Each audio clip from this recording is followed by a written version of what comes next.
What's worse, another day and another music reaction. So just about I think it was about a month ago, I had a serious migraine for a consecutive number of days. I think it was like almost a week, a full week of migraine, which I mentioned in a few of my reactions just because I tried to still record, but it eventually just became way too bad and I was squinting way too much. So Jim then was super sweet, and in order for me to feel better, knowing that I enjoy the band Bread, he said that there is a song called I'm Not in Love that I need to react to. I don't believe it's by Bread. It's probably, I'm guessing, the band similar to Bread. Jim, I don't know. Obviously, you guys know I go blind into my reactions. I don't do any research. It looks like 10cc. So I'm not entirely sure what's the connotation, just because I think I'm getting confused because you said I like Bread.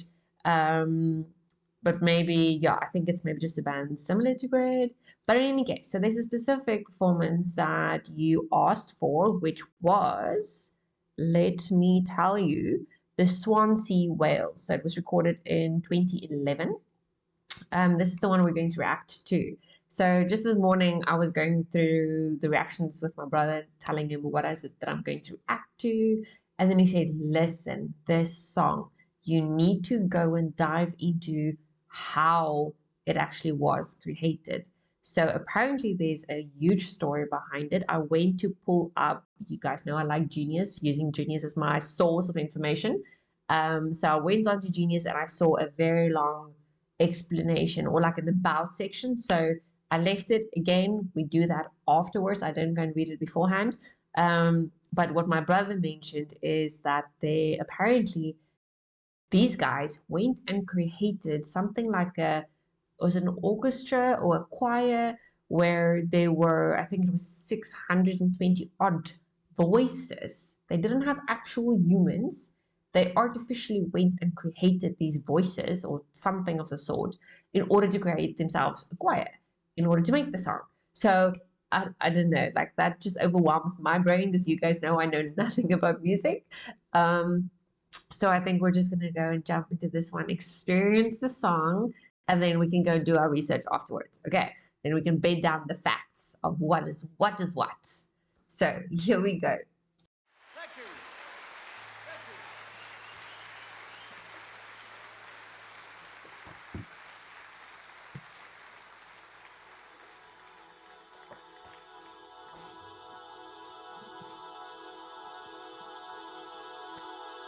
Oh, I like the little blue lights there in the background.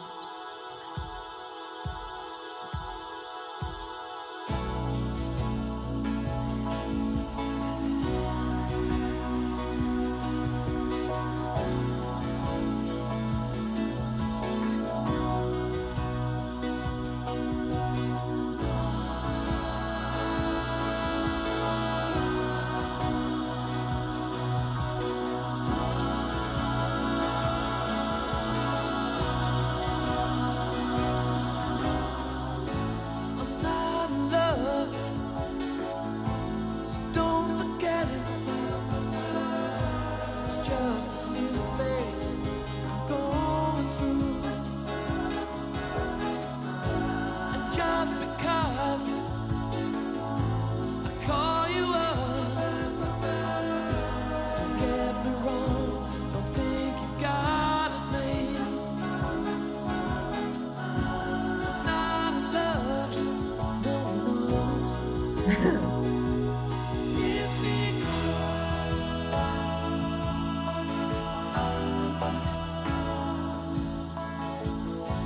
I like to see you, then again, it doesn't mean you mean that much to me. He's one of those guys, either in So denial. if I call you, don't make a fuss. Don't tell your friends about the two of us. Oh, I'm not in love, no, no.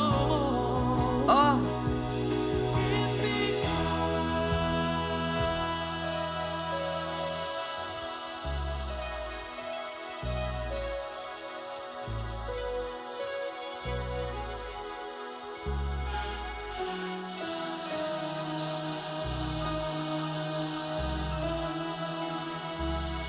Oh shit.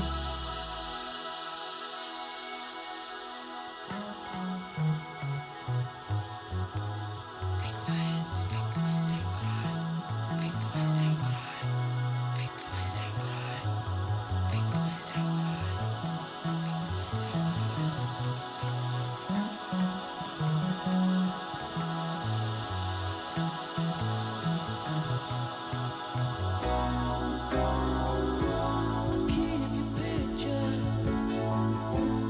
on the wall.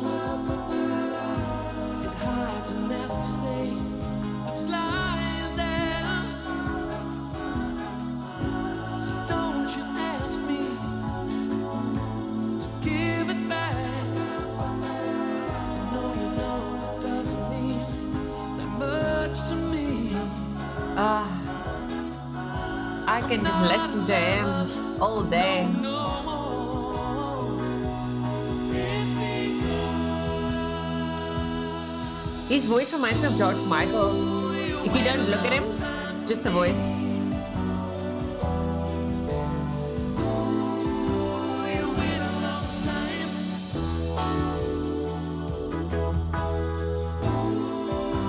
You wait a long time for me.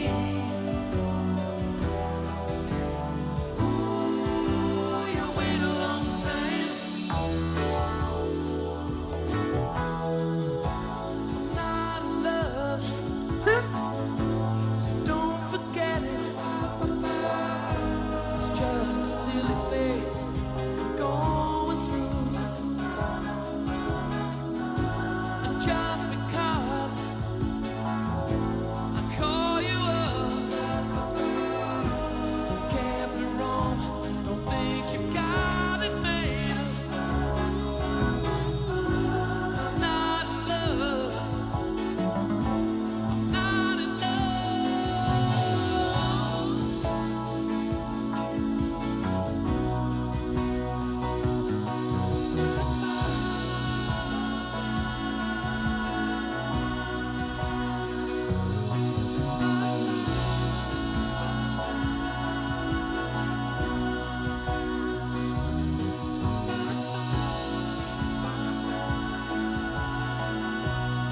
I'm not quite sure where all the voices, there's 620 odd voices. Is this piece here? I can't hear, I can't tell.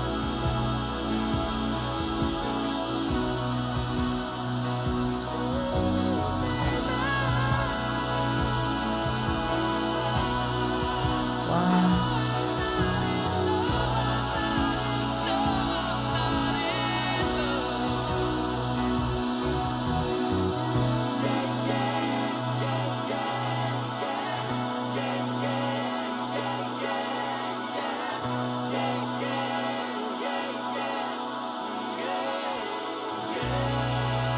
It's probably, yeah.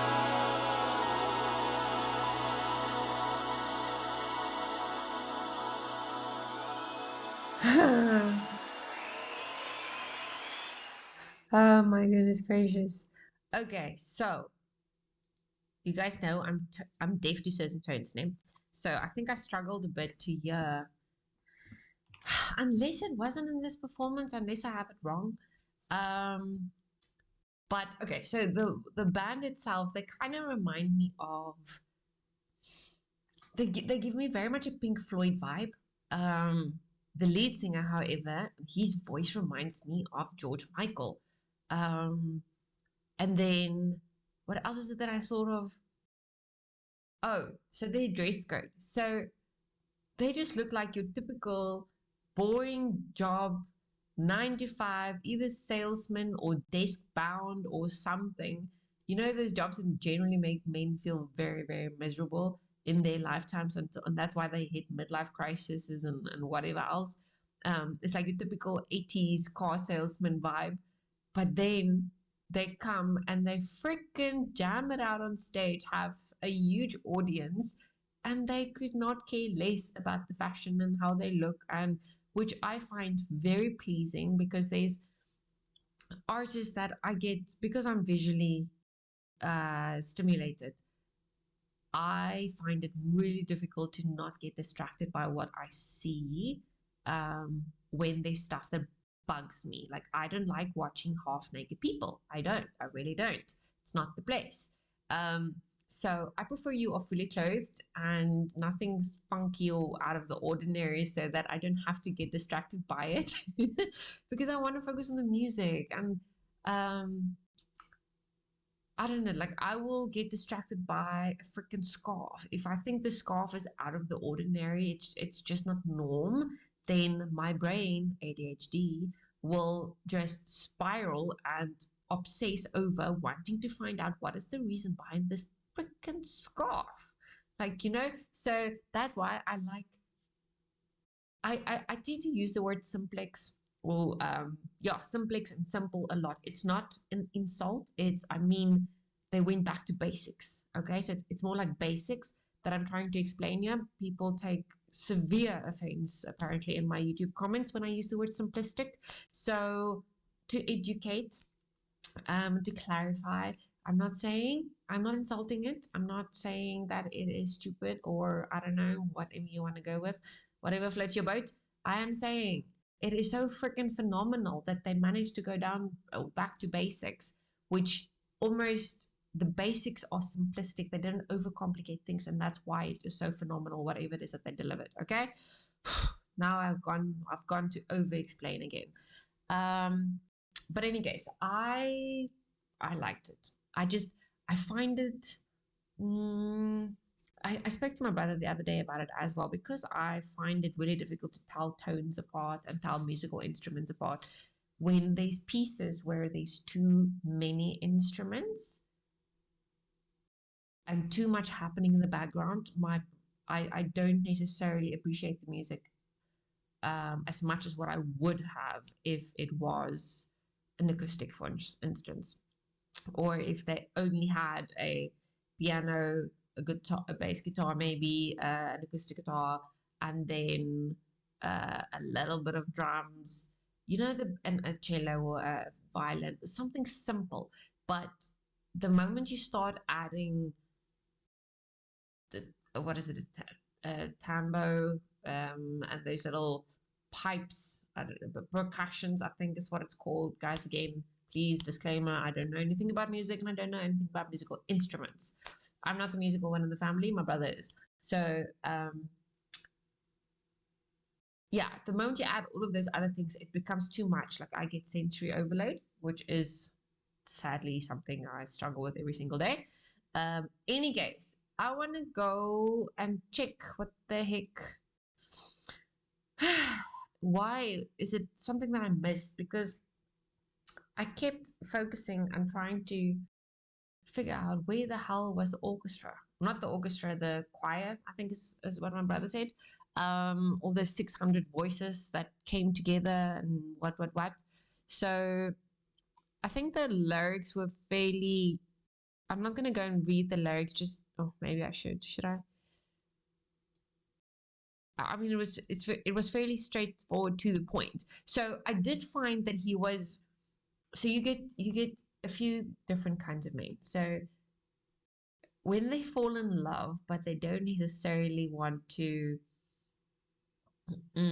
admit to it. So one, you get those who's in denial. They don't want to believe that they actually got mushy and they're swooning over a goal. So because they all that and hardcore and I didn't fall for anyone, girls fall over their feet to get to me, that kind of high school vibe or college type. Then you get the type who doesn't want his friends to know that he got whooped by a girl. So whooped is the slang, and I only learned that through a movie that I watched. Whooped by, was it John Carter? I think it's a movie called John Carter, and that was in the early 2000s that the movie was released. Very much like a fun teenage rom-com, probably. And that's where I learned the whole whooped thing, because that's not kind of lingo that I use in my day-to-day at all. So then you get that type. But listening to his song, he kind of it's like he's in serious denial just because he tells her one thing. Like, don't you think just because I do these things, just because I phone you, just because there's a photo of you on my wall, covering a stain. He's almost trying to invalidate a lot of his own actions to make it seem light, to make it seem like it's unimportant. But then at some point, it's kind of like he didn't want to admit to himself that he got whipped, that he, I was quite curious about this. Did you hear the female voice that came in? And she said this: be quiet, big boys don't cry, big boys don't cry, big boys don't cry. So now I don't know if that was a play on, because he was actually okay, wait, hold on, take a step back. So look at this line. He is telling the girl, don't you make a fuss. Meanwhile, he's the one making a fuss because he's over explaining. He's over compensating almost to try and make sure that she understands that there's nothing much going on between them. So I kind of think this was a cute play. I'm not 100% sure. I'm speculating here what the purpose was of this. It could be that, or it could be because he was trying to tell himself that a big boy, considering what he was at the time, would not have vulnerabilities. And I mean, that's just the law of nature. Your woman becomes your weakness. It technically should. I mean, the greatest warriors have fallen because of the one they loved. So, what is the dude's name? Oh God, I don't know. I'm trying to think of a biblical reference here. Delilah and her man, Samson, I think. I mean, that's a typical example. She is the reason why he fell. I keep your picture up on the wall. You see, yeah, so, and then it hides a nasty stain that's lying there. Like, just not important whatsoever. Okay, so here's the about section. Let's read. It's very long. I literally did this and it's long. I'm Not in Love is a song written by Eric Stewart and Graham Goldman of 10cc from the album The Original Soundtrack. The song expresses a highly romantic feeling, yet the speaker seems to be in denial. He repeats several times, I'm not in love, but at the end of the song, he realizes that he is deceiving himself. Oh, I wonder if that was it's a silly phase. I think, yeah, when he said it's a silly phase, I also kind of felt like, okay, but hold on, now you're actually admitting that you are in fact feeling something, even though you're saying you're not feeling something. Because if it is a phase, or if it wasn't a phase, I would have said, okay, no, it's fine, it's cool. You probably just, it's a fling or whatever. Or you're bored and you want a girl to take up your time. But the fact that it's a phase that he's going through, that makes it a bit more real there. Then, oh gosh, where are we now? There. So the band had wanted to write a love song without sinking themselves into the mire of cliches that came with the traditional love song. So Eric Stewart suggested a called song, I'm Not in Love. That's very cool. The song was originally written as a bossa nova, which I do not know what that means, with cognose and island sounding instruments like that. Okay. The band, however, hated that version. Sounds like something I would hate too, especially Kevin Godley. They saw the promise it had, but were stuck without ideas as to how it could be improved. Then, out of desperation, Godley said, well, why don't we do it with voices, no instruments? Just all a tsunami of voices. Let's do the whole backing track with voices like a massive choir, the biggest choir you can imagine. I think they forgot to in quote here. Okay. However, the band didn't exactly have a massive angelic choir at their disposal. So Lol Cream came up with a further idea. They'd create the choir themselves with tape loops. So the three members, Kevin, Lowell, and Graham, spent 3 weeks in the studio crafting an artificial choir. They would hold one note for as long as they possibly could, 16 times in a row. So now I wonder if that is what we heard earlier, where they were just like, what is it called? Belting. I think. And that's why. Is it because they use their own tones? Maybe that's why I couldn't tell the difference. Again, tone deafness. One for each track of their 16-track machine.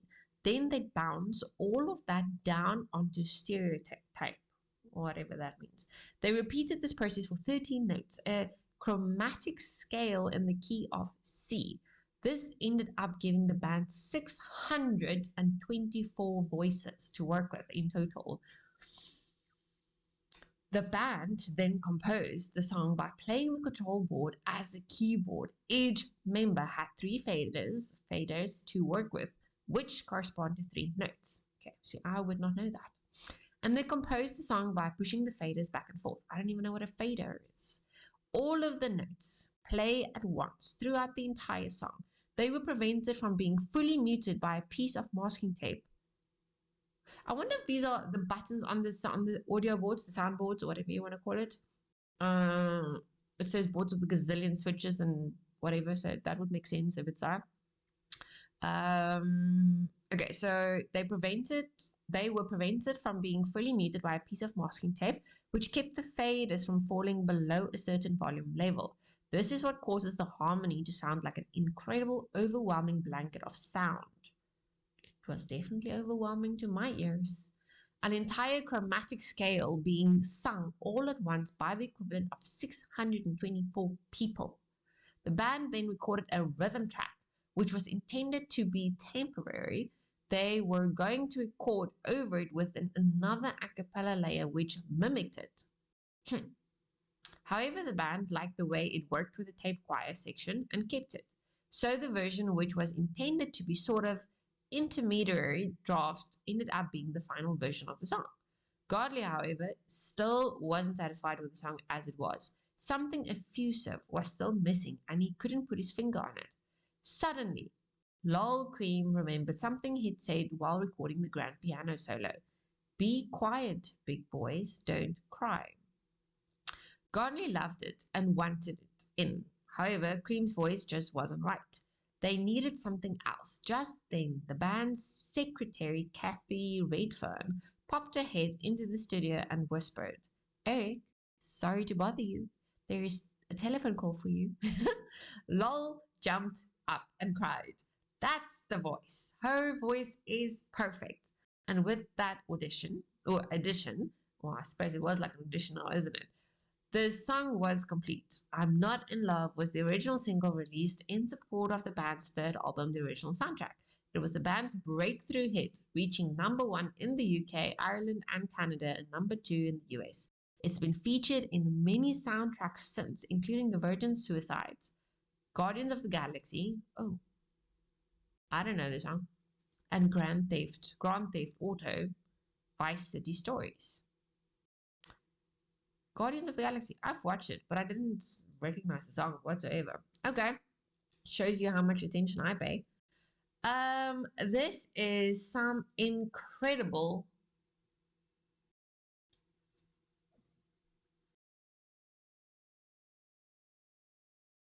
Is there a word like musicianship? Craftsmanship. Let's go with that. I know that's a word. I really think it's my ears, which is why I couldn't really tell when and how and where all those voices came into play. Sadly, it was just too much for me to handle, I think. I just loved the lyrics regardless. I think it was cute. It was a really nice play on, because we're also used to the same old love songs, but it's not quite nice to actually see a man in denial singing about this chick that he definitely likes, but he doesn't want to admit that he likes her. That's all too real. And then I really liked his voice just because not just because it reminded me of George Michael, but because I really like George Michael's voice. But I'm very picky as to what songs I listen to. So I think I only have like 3 songs, 3 favorites, and that's it. I don't listen to anything else. Although I do that with most artists, to be honest. I obsess over tracks, but I don't obsess over artists. Yeah. I'm really impressed though with the effort that they went through to do this, to create this. It shows you that you don't always need freaking resources. You don't always need a ton of money. Like I've seen artists do the max with the minimum, the bare minimum, and then the results are amazing. And I'm sure anyone who's musical will be so fascinated by the song and the skill and the effort and everything. Unfortunately for me, it's as if I didn't even hear these 624 voices. So if any of you know what that is like, then you will kind of get me. I'm sorry. Can't exactly help that, but just reading this, I can tell it was a huge amount of effort. So that is, I tip my hat at that because I really like it when people make effort. Again, it's one of the love languages, acts of service, and showing effort because it's the value sits in the effort and this and the gestures. Yeah. So Jim, thank you very much. This was not quite nice because this is my very first time hearing and seeing 10cc. So I'm so glad that I now know another band that I can add to my list of introductions. Yeah, I appreciate you. Thank you. I know it's a month later that I'm getting to your reaction. But for some reason, I thought this is a sad song. That's why I kind of left it to the very last. Like I said, today I'm recording all the sad songs. So now I'm glad that this is actually not a sad song. So I don't have to feel all morbid and crying and, all broken into pieces. This was actually quite fun and nice. And I like that it's just a bunch of just normal, average dudes who's really good at what they're doing, who's brilliant at what they're doing, actually, to be honest. Yeah. So, guys, thank you. I will take you in the next one. Goodbye.